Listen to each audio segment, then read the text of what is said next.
Di antara keutamanya adalah sudah cukup Nabi SAW Isra ke sana. Kenapa? Dari Palestina. Kenapa enggak dari Mekah saja? Masjidil Haram. Berarti ada sesuatu. Dan Allah mengatakan di awal surah Al-Isra. A'udzubillahi minasyaitonir rajim. Subhanalladzi asra bi'abdihi lailan minal masjidil haram ilal masjidil aqsa alladzi barakna haulah. Al-ayat. Jadi Allah mengatakan segala puji bagi Allah. Berarti ada pujian di situ. Pujian artinya ada jenis, ya, ibadah tertentu yang memang Allah tekankan di dua lokasi ini. Yang telah memperjalankan hambanya Muhammad SAW dari Masjidil Haram ke Masjidil Aqsa yang telah kami berkahi di sekitarnya. Seperti itulah.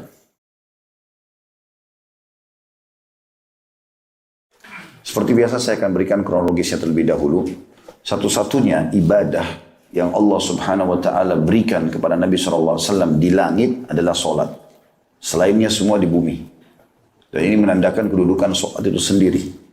Untuk menerimanya, Nabi SAW Isra dulu, perjalanan malam dari Masjid Haram ke Masjid Aqsa, dan Allah kekalkan dalam Al-Quran dan menamakan surah nomor 17 dengan surah Al-Isra untuk menggambarkan tentang pentingnya perjalanan tersebut.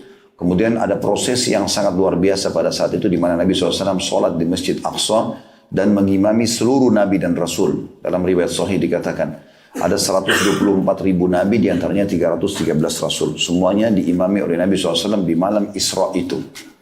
Kemudian disitulah Nabi SAW juga bertemu dengan Jibril, bertemu dengan Mikail. Dan Jibril memperkenalkan kepada Nabi SAW, ini adalah Mikail. Ya, itu adalah wakil daripada Jibril alaihissalam. Kemudian Nabi SAW mengatakan, aku mengikat tali borak ini ke kangannya, di mana tempat seluruh nabi-nabi mengikat tali ke kangan hewan mereka. Bagi yang pernah ke Aqsa tahu masalah itu tentunya. Di sebelah kanan Masjid Qibli itu ada ruangan ke bawah dan ada besi yang diyakini oleh masyarakat setempat kalau itu tempat Nabi SAW mengikat boraknya. Kemudian Nabi SAW pun mi'raj dari langit atau ke langit. Mi'raj ke langit. Mi'raj artinya naik ke langit. Pertanyaan sederhana, kenapa Allah Subhanahu wa Ta'ala tidak melakukan atau tidak memerintahkan itu dari Masjid Haram Mekah saja? Langsung naik ke langit. Kenapa harus ke Masjid Aqsa? Berarti juga ada kedudukan khusus untuk Masjid Aqsa di sini. Dan terlalu banyak keutamaan Masjid Aqsa. Bagi yang belum pernah ke sana, saya berharap teman-teman bisa menjadwalkan satu waktu ke sana. Karena emang hadisnya banyak. Dan tidak usah khawatir dengan masalah, oh nanti akan ada peributan dan segala macam. Saya gambarkan Palestina itu kalau diibaratkan seperti meja ini. Saya kurang lebih sudah 4 kali masuk ke sana, masuk 5 kali. Insya Allah akhir bulan ini juga saya akan pergi. Itu kalau kita ibaratkan Palestina meja ini, semua sudah dijajah kecuali satu titik, namanya Gaza. Gaza itu kurang lebih jaraknya sekitar 183 km dari Masjid Aqsa. Jadi sangat jauh. Dan memang yang sering konflik adalah di wilayah ini. Karena bagi Israel mereka belum menguasainya. Dan di situ ada negara Palestina dan otoriter Palestina gitu kan. Nah di sini yang sering konflik. Kalau yang tempat lain umumnya tidak konflik. Kalau yang sering teman-teman nonton ya, di Masjid Aqsa terjadi ini dan terjadi itu ada dua sebab. Sebab yang pertama, yang umum terjadi, sebagian masyarakat Palestina yang sudah merasa terkekang sekali dengan penjajahan ini, terganggu, maka mereka tidak boleh pegang senjata. Dia keluar dengan pisau dapur misalnya, lalu dia tusuk satu tentara Israel. Nah pada saat dia tusuk mati, Israel akan mengutus pasukannya untuk menangkap satu orang itu. Kalau sudah ketangkap, maka tidak ada lagi keributan. Seperti itulah. Karena Israel sendiri tidak mau buat keributan. Mereka tidak mau buat keributan. Karena mayoritas penduduknya adalah orang-orang Muslim di situ. 50%-nya Muslim. Sekitar 40% Yahudi, 10%-nya Nasrani. Ya, jadi Muslimnya banyak di sana. Dan mereka adalah buru-buru. Buru di perusahaan, buru-buru di pabrik. Pekerja-pekerja semua orang-orang Palestina. Gitu kan? Makanya teman-teman kalau ke sana hotel bisa kita pesan hotel Muslim, ya transportasi busnya Muslim, semuanya orang-orang Muslim. Gitu. Dan di sana orang-orang Muslim tetap berdagang. Kalau kita dari hotel menuju ke Masjid Aqsa, kita akan temukan banyak sekali ya, toko-toko Muslim, restoran Muslim, mereka berdagang. Dan pemerintah Israel menawarkan sebenarnya punya 3 opsi dalam bagi penduduk Palestina. Yang pertama itu mengakui pemerintahan Israel. Yang mirip kalau kita dulu di Indonesia ini pemerintahan Belanda waktu masa penjajahan. Kalau mengakui, dia akan dikasih warga negara Israel ya, tanpa mengubah agamanya. Karena Yahudi agak berbeda, beda dengan Nasrani. Kalau Yahudi itu, dia tidak mau kita masuk ke agamanya. Mereka merasa dirinya eksklusif. Allah mengatakan dalam Al-Quran, mereka mengatakan, Nanu abna'ullahi wa ahibba'u. Kami ini adalah anak-anak Allah dan pilihan-pilihannya. Gitu kan? Kalau yang kedua adalah, tidak mengakui, tidak mau ambil warga negara, tapi dia tidak mau buat masalah. Ini biasanya dikasih kartu. Dan itu bisa dikenal dari situ. Kalau warga Palestina ini, ya sudahlah, saya mau bekerja, saya mau cari hidup, selesai. Nah yang ketiga ini yang tidak menerima. Nah ini umumnya berkumpul di Gaza. Ini yang biasa ada masalah konflik dengan orang-orang Israel. Seperti itu keadaannya ya. Ini bukan pembelaan terhadap pemerintah Israel, tapi saya menceritakan apa adanya di situ. Dan ada buku saya tulis judulnya Palestina yang Terlupakan. Karena banyak orang yang tidak mau ke sana khawatir, takut, ada keributan segala macam. Padahal keutamanya sangat banyak. Di antara keutamanya adalah sudah cukup Nabi SAW Isra ke sana. Kenapa? Dari Palestina. Kenapa enggak dari Mekah saja? Masjidil Haram. Berarti ada sesuatu. Dan Allah mengatakan di awal surah Al-Isra. A'udzubillahi minasyaitonir rajim. Subhanalladzi asra bi'abdihi lailan minal masjidil haram ilal masjidil aqsa alladzi barakna haulah. Al-ayat. Jadi Allah mengatakan segala puji bagi Allah. Berarti ada pujian di situ. Pujian artinya ada jenis ya, ibadah tertentu yang memang Allah tekankan di dua lokasi ini. Yang telah memperjalankan hambanya Muhammad SAW dari Masjidil Haram ke Masjidil Aqsa yang telah kami berkahi di sekitarnya. Seperti itulah. Nah keutamanya cukup banyak diantaranya adalah selain Nabi SAW memang Isra ke sana dan Mi'raj dari sana juga ke langit. Kemudian dari langit kembali lagi ke Aqsa, baru kembali ke Mekah. Gitu kan? Itu yang disebutkan dalam riwayat Bukhari. Bahwasanya Nabi SAW mengatakan kepada masyarakat Mekah, untuk memastikan aku benar-benar sudah Isra ke Palestina dan Mi'raj ke langit.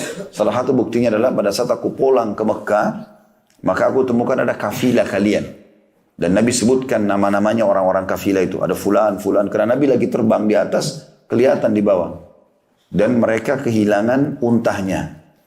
Untahnya itu dari atas kelihatan. Allah SWT buat Nabi SAW melihat. Lalu Nabi mengatakan, aku berkata pada mereka, wahai kaum, unta kalian di lembah ini. Lalu mereka mengikuti suaraku, lalu mereka menemukan untanya. Kafilah itu akan datang beberapa hari kemudian, tanyalah mereka.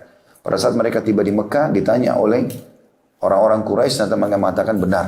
Kami mendengarkan suara entah dari mana yang mengatakan unta kalian di lembah ini dan kami mendapatkan sesuai dengan suara itu.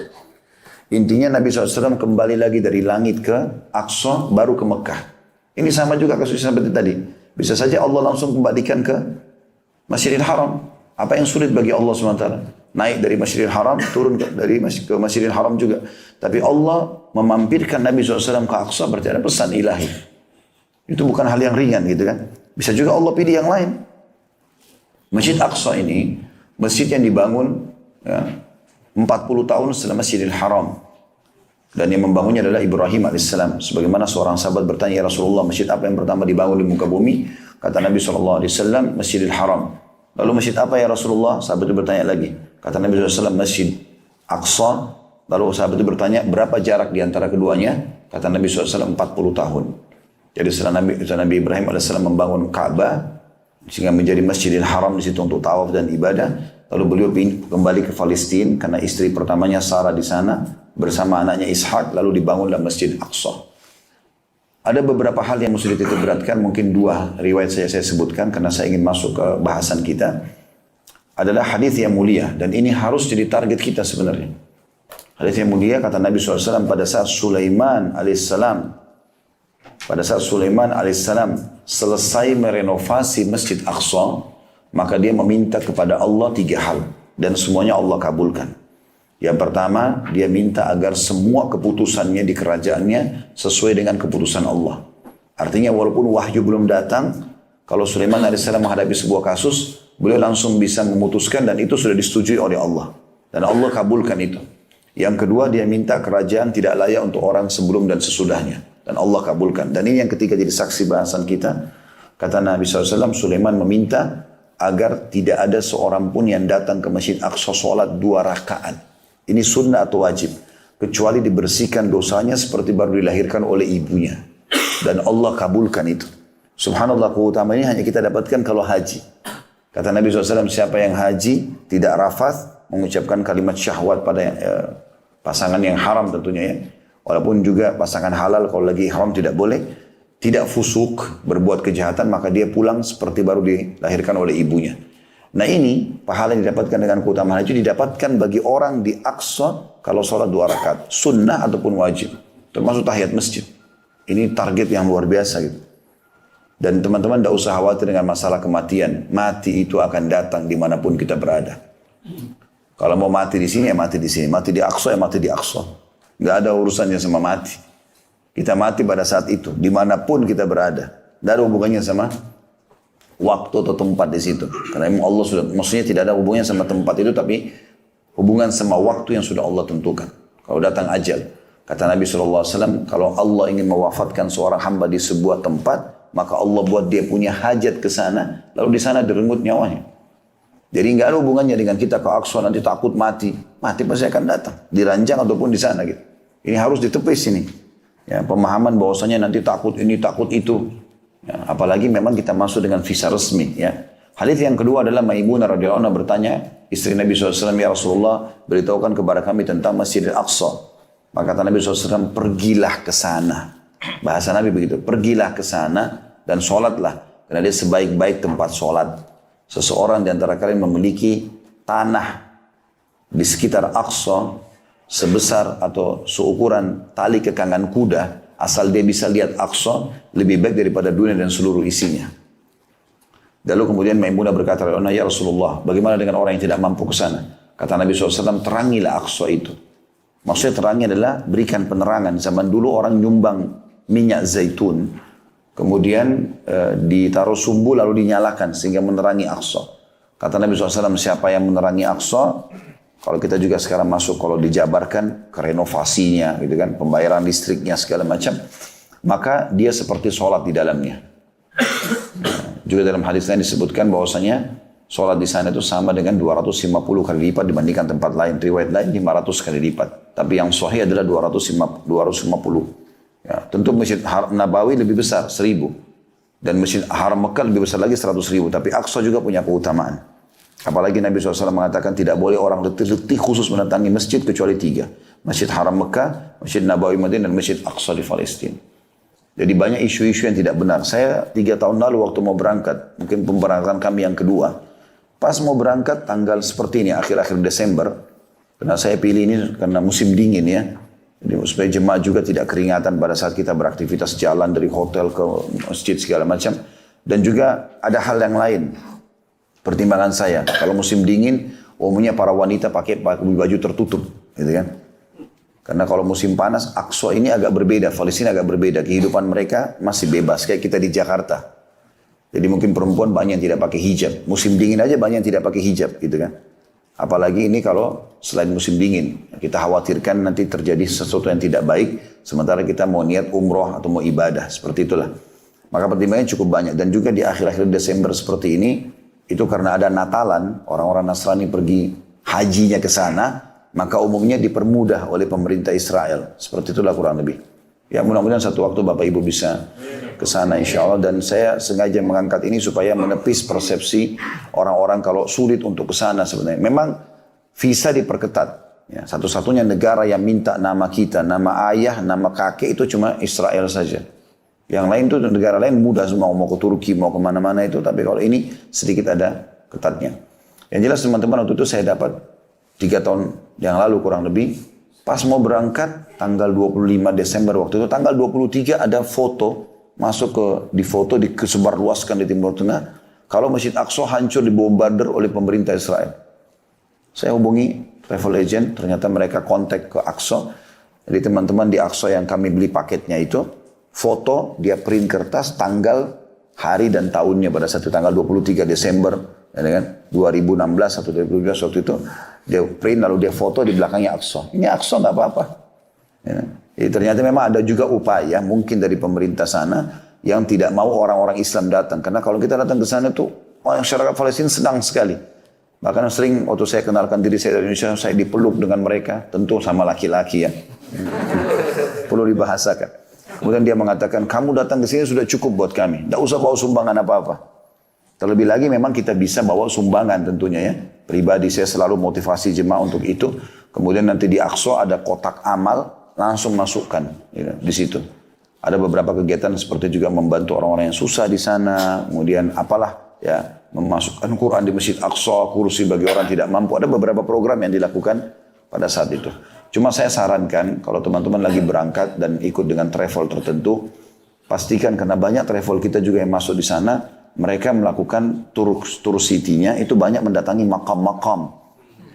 Makam Nabi Musa, makam Nabi Yunus. Saya waktu datang ke sana tanya sendiri dan jauh-jauh tempatnya. Itu banyak buang waktu. Semestinya kita maksimalkan waktu di Masjid Aqsa. Sayang, karena kebanyakan kita cuma pakai 3 hari, maksimal 5 hari. Kalau di tempat kami pastikan 5 hari, 4 malam diusahakan. Karena visa kalau sudah dapat itu 1 bulan. Nah ini makam-makam, saya tanya sendiri penjaga masjidnya itu, ini kuburan.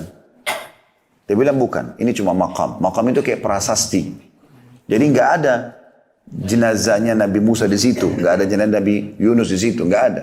Kalau Anda ngerti bahasa Arab, bisa tanya, gitu kan? Karena mungkin tidak semua orang bisa bahasa Inggris di sana, maka mereka menceritakan itu. Sering juga mendatangi ada tempatnya Salman Al-Farisi radhiyallahu anhu. Dianggap di situ. Saya tanya sendiri penjaga, ini kuburannya Salman radhiyallahu anhu atau makam? Makam. Makam semua ini. Dan itu banyak tur dihabiskan dalam 3 hari di situ. Buang-buang waktu. Jadi saya sarankan kalau mau datang cuma ke Jericho. Jericho itu kota yang diyakini oleh sebagian masyarakat Palestina tempat lahirnya Nabi Isa. Walaupun orang-orang Nasrani di sana yakin Bethlehem lah tempatnya, gitu kan?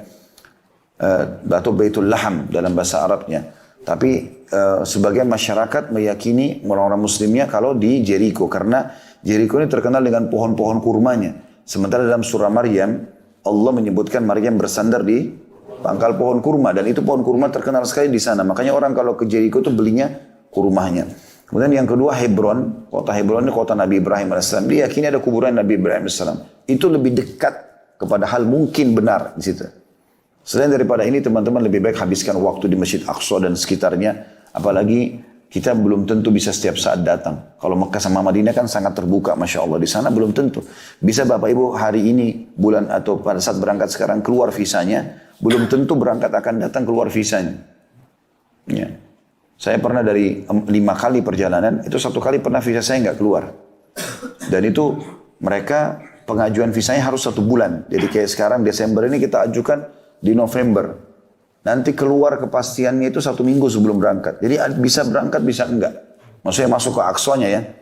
Tapi biasanya jemaah ikut sampai ke Jordan. Kalau nggak bisa masuk ke Aqsa, mereka kita buatin tur sendiri di Jordan. Karena di Jordan juga ada Gua Ashabul Kahfi, ada kota Petra, gitu kan. 7 keajaiban dunia itu. Dan juga ada, ada Wadi Rum, padang pasir yang dijadikan sebagai tempat rekreasi oleh pemerintah Jordan.